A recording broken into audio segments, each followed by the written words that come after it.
સુરેન્દ્ર કુમાર છે। હું આજે શ્રીમદ ભગવદ્ ગીતા વિશે મારું જ્ઞાન કહીશ। શ્રીમદ ભગવદ્ ગીતા એ હિન્દુ ધર્મનો પ્રાચીન અને મુખ્ય પવિત્ર ગ્રંથ છે। હિન્દુ ધર્મના ઘણા ધર્મગ્રંથો છે, પરંતુ ગીતાનું મહત્વ અલૌકિક છે। ભગવાન શ્રી કૃષ્ણના સમ્મુખે ગવાયેલા ગીતામાં કુલ 18 અધ્યાય અને 700 શ્લોકો છે, જેમાં મોટા ભાગના શ્લોકો અનુષ્ટુપ છંદમાં લખાયેલા છે।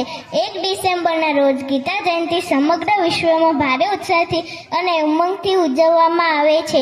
કર્મણ્યેવાધિકારસ્તે મા ફલેષુ કદાચન મા કર્મફલ હેતુર્ભુર્મા તે સંગસ્ત કર્મણિ।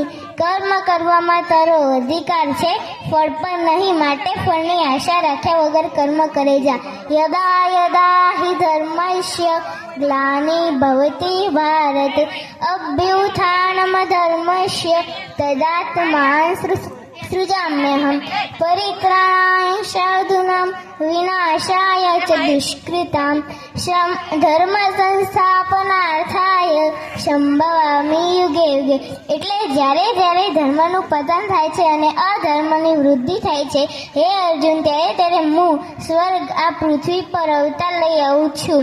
સર્જનોના રક્ષણ અને દુર્જનોના નાશ માટે અને ધર્મને પુનઃ સ્થાપિત કરવા હું યુગે યુગે પૃથ્વી પર પ્રગટ થાઉં છું। શ્રીમદ ભગવદ્ ગીતાના 18 અધ્યાયના નામ: પહેલો અર્જુન વિષાદ યોગ, બીજો સાંખ્ય યોગ, ત્રીજો કર્મયોગ, ચોથો જ્ઞાન કર્મ સંન્યાસ્યો, પાંચમો કર્મ સંન્યાસ્યો, છઠ્ઠો આત્મા સંયમ્યો, સાતમો જ્ઞાન વિજ્ઞાનયો, આઠમો અક્ષર બ્રહ્મયોગ, નવમો રાજ વિદ્યારાજ ગુહ્ય યોગ, 10મો વિભૂતિઓ, 11મો વિશ્વરૂપ દર્શનીઓ, 12મો ભક્તિ યોગ, 13મો ક્ષેત્રજ્ઞ વિભાગ્યો, 14મો ગુણત્રય વિભાગ્યો, 15મો પુરુષોત્તમ્યો, 16મો દેવાસુ સંપદ વિભાગ્યો, 17મો શ્રદ્ધાદયા વિભાગ્યો, 18મો મોક્ષ સંન્યાસ્યો। જય શ્રી કૃષ્ણ।